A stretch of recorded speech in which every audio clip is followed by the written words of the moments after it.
What's happening, road dogs and highway hounds? What is money? You ever ask yourself that question?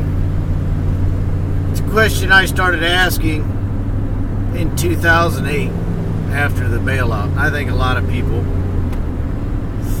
had the same question.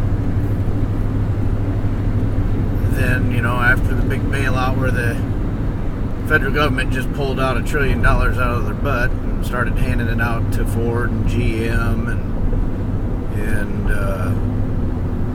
JP Morgan and all these big banks, so they'd have the confidence to keep trading, because we basically, our economy seized. It just stopped. And Hank Paulson ran into George Bush's office and fell to his knees and said, the crisis is here, because they knew it was coming, because they've been printing money, printing these greenback dollars, which were originally receipts for gold and silver, the DNA of money.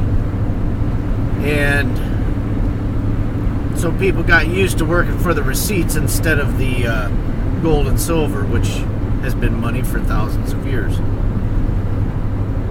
And we got used to working for those little receipts, those little paper notes, because the coinage is so heavy to carry around. And so we started working for the notes. And then they said, well, people really don't understand what money is, and they're working for these notes. Maybe we could just make them not redeemable for actual gold and silver. So they used to be. And so now we're working for just the paper notes. And now, with credit cards, it seems like we're just doing data entry, because the entry on a ledger at a bank,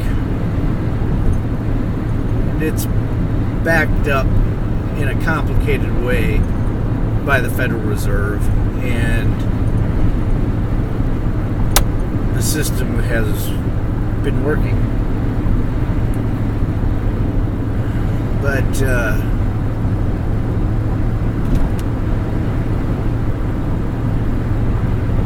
my grandfather was a coal miner in Townley, Alabama. And you hear about the song, I Owe My Soul to the Company Store? Well, because they would issue credit and debt, and you'd have to keep working. When they paid you, they only paid you in what they call clacker, which were wooden nickels, right? That's where that whole term comes from. And those wooden nickels were only redeemable at the company store. So you got a job at the factory there, or the coal mine, and they paid you in wooden nickels, and you could only buy the stuff that the company store had, but you could feed your family, and you lived in a shack, and that kind of stuff. So that's where that comes from. Now, in my estimation, basically what they've turned the U.S. dollar in over 100 years of history, which I will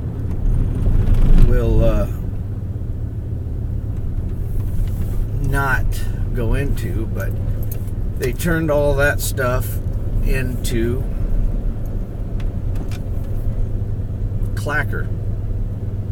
Basically, the U.S. dollar is nothing more than clacker. It's a very complicated type of clacker, but it is clacker nonetheless. So you hear people, you talk about the cowboy that come in, they say, is that real silver? And they bite or is that real gold? And they bite the stuff. Or they bite it to see if it's real, because it's a soft metal. Now, because gold is rare, they call it a precious metal, because it's not just laying down in that baseball diamond that guy's raking behind me. It's hard to find, kind of like Bitcoin and Litecoin. My idea, my way of thinking, okay, they come out with this Bitcoin, and Satoshi Nakamoto likened it to gold and mining for gold. And I was just listening to Mad Bitcoins today. In the trilogy, you gotta watch that. I'll put a link to that trilogy down below. He talked about Panda or something, and Litecoin being Panda or something. And I'm like, I don't understand why. I think I do understand why Bitcoiners don't like Litecoin.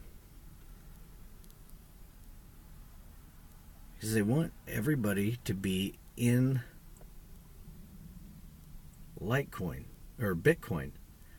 And they want, and those early adopters like Roger Ver and whoever, most of these guys out in Silicon Valley and wherever, the early adopters of Bitcoin do not want Litecoin because they want everybody to have to go into that one coin. They want you to go into Bitcoin. To me, and this has always been why I've liked Litecoin, is because people aren't going to want to just all go into Bitcoin. Do you really want to push Roger? Look at the stuff that's going on with Jihan Wu and Roger Ver and stuff like that. I mean, these guys are already uber rich, and most of us are just getting into it. And that's kind of what I mean. Litecoin levels the playing field. See that guy raking and leveling the playing field behind me? That's kind of funny. Litecoin levels the playing field. Roger Ver, when he was talking about this stuff, he talked up Dash a whole lot because he knows it's a pre-mine. There's 1 million Dash mined by the guy who started it. Ethereum, there's a 80% pre-mine or thereabouts, unless central planning has decided to increase the amount in circulation, which there would be nothing to stop them to do that.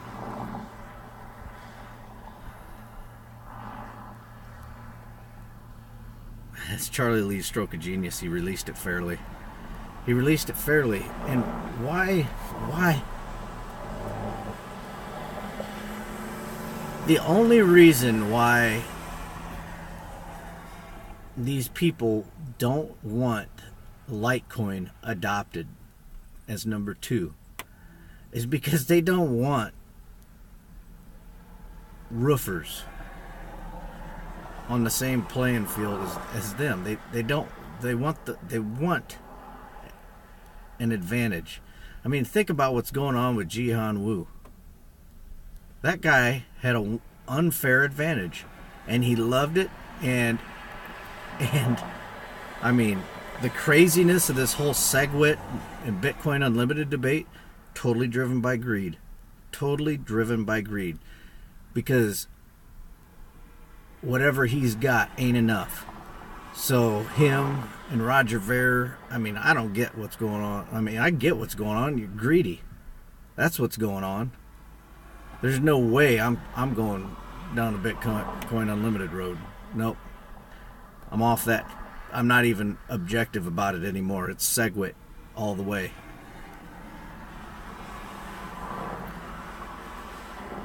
But that's kind of why I also bring up the nickel coin, because I don't want to be like these Bitcoiners that don't want Litecoin to be adopted and create FUD in a bad way concerning Litecoin.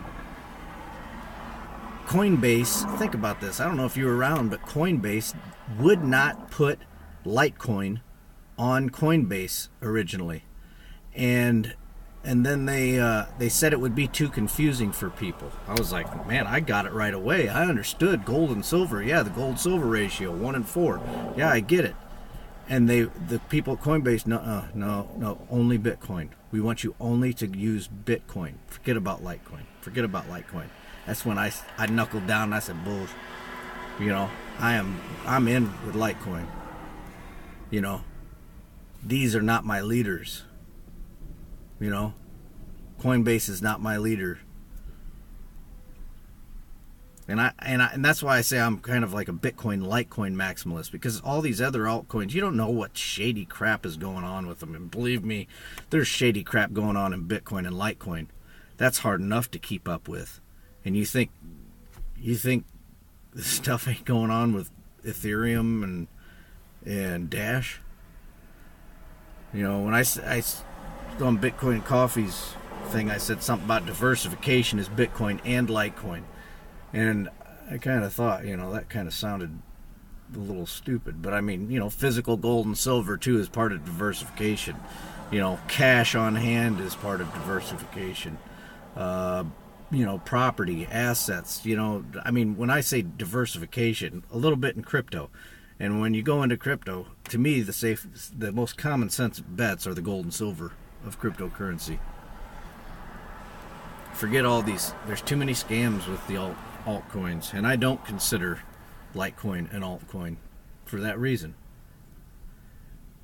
But because I don't want to be greedy, because I'm saving in Litecoin, and if that goes up, I think you need to dilute it more with a nickel coin. And then you take your smart, the advancements that naturally come with cryptocurrency, you put those on a nickel coin 10 years down the road. Whatever. We're coming up on 10 years, really. 2 more years, Bitcoin's going to be 10 years old. But, 15 years. Because these advancements are coming, and they always do. And instead of forking Bitcoin, you just create a Litecoin. And that's really the beauty of it, of what Charlie Lee did, is he showed you just release it fairly. And he made some minor improvements from that minuscule time, so you get your Turing complete nickel coin and everything that can be done on blockchain. And then Bitcoin and Litecoin become the actual gold and silver of cryptocurrency, and maybe that nickel coin layer does all the things that you want it to. And these big clunky old Bitcoin and Litecoin just stay in the bank or in your and my private keys, and the real transactions happen on a nickel coin. That's how money has worked for thousands of years. The gold is the standard. Bitcoin is the standard. Litecoin comes in and it's a backup, to the system.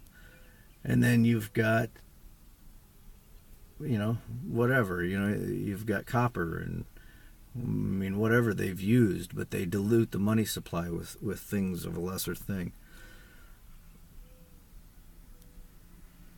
But that's the way I see that this should go forward. So, I don't think Roger Ver should have to give up his Bitcoin or whatever, but it's a deflationary currency, and I don't really see any time that you would want to get rid of it.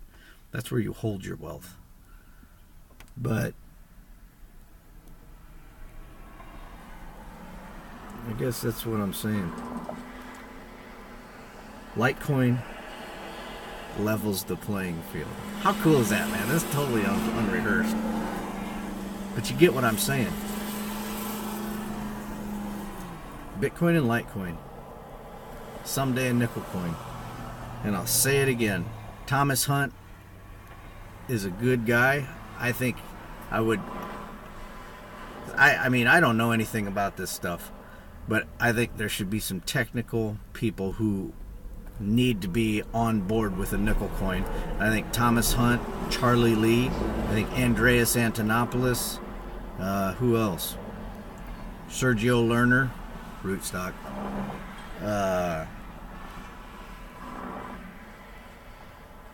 Some other people that are not dummies in this space, and they've proven themselves to be of moral character. And I think that those four right there, I just like Mad Bitcoins. I've been listening to him forever. Tom. But no, man, it ain't about making money. Do your thing, do what you were born to do, drive a truck, level a playing field, program a computer, but keep other people in mind too. Think about the single mamas out there struggling to make it by. Distribute those nickel coins to the unfortunate. I don't think the government should take my money and give it to the poor like Robin Hood, but I'm not against giving money to the poor. Why not miners give it, get a reward, but half of the reward goes also to the less fortunate.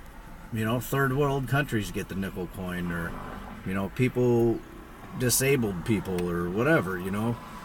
Distribute it fairly, and quit being so greedy. So much greed. It's money, so you're gonna have the greed. But I